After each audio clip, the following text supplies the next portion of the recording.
Here's Boda's hiding spot from the storm.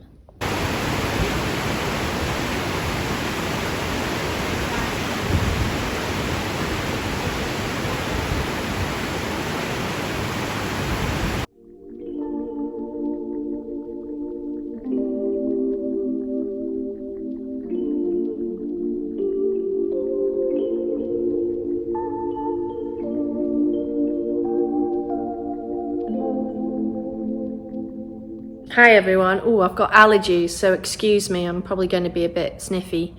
It strikes me we haven't done a tidy up kind of video for a while. So I think we haven't done kind of a general sort of life day in the life kind of thing. And I thought it would be fun to do this weekend because we are getting progressively closer and closer to going away for several weeks.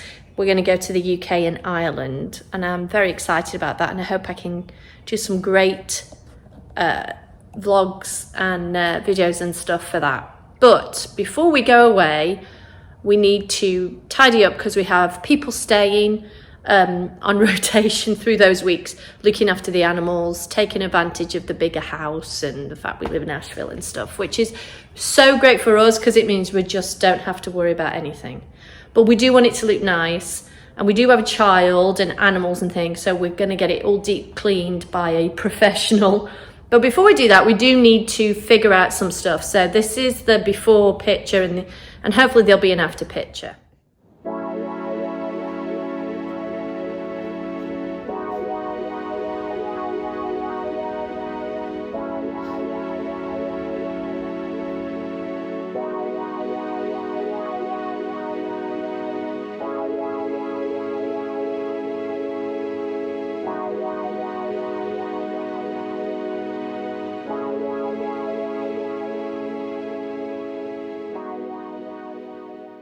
We had some wicked storms these last couple of days, so I'm just going to come and check on the garden a little bit and see how it's going.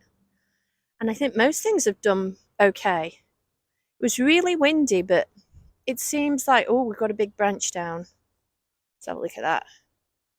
Oh yeah, that's off the river birch.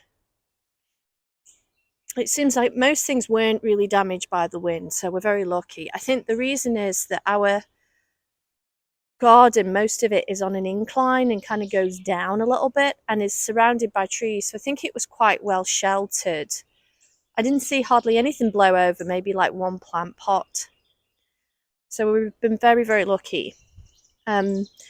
Unfortunately, some of the plants got battered by the rain. We had really heavy rain, and I know that some of the farms in the neighborhood, farms in the community or sort of just outside of the area were really damaged and lost a lot of crops, which is very sad.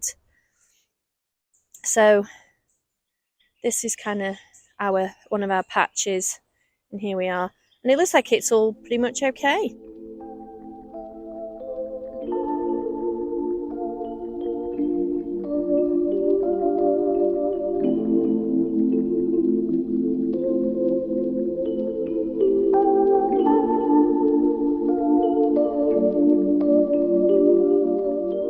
So it looks like we do have a little bit of a storm casualty, which are these little ceramic wind chimes. To be honest, they didn't do much, so that's okay.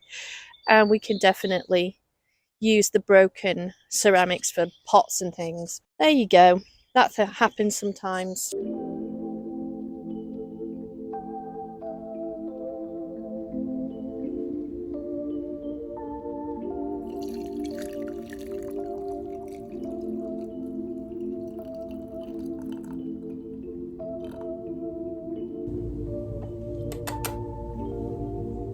Hello.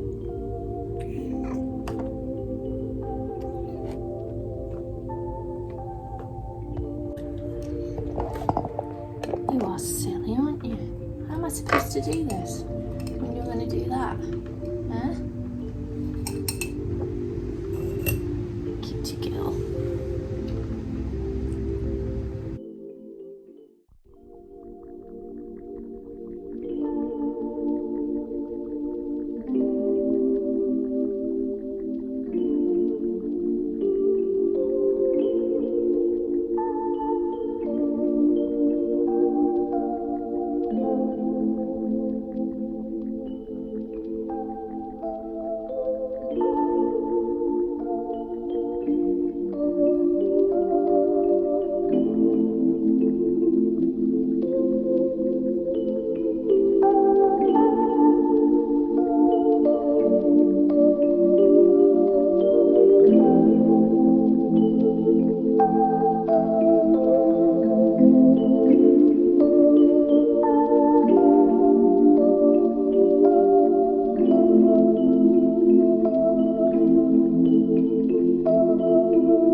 I've started to do these stitch books, or the spell books, that will be actually part of the online course I've talked about that will take place in August. So if you want to learn how to do them, you should feel free to sign up. There'll be a link in the description.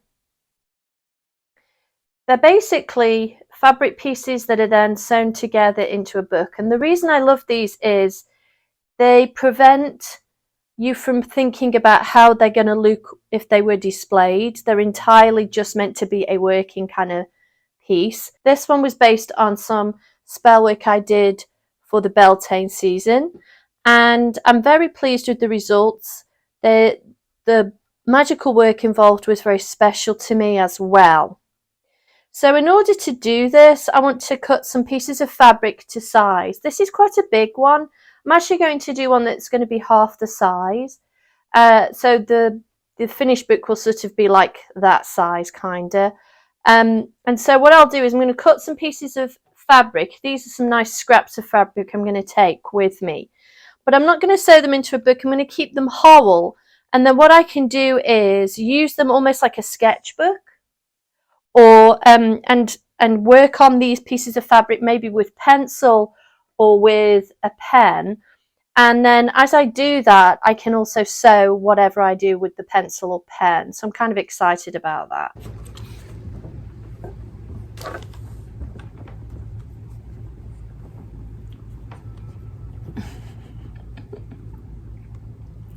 I can't sew.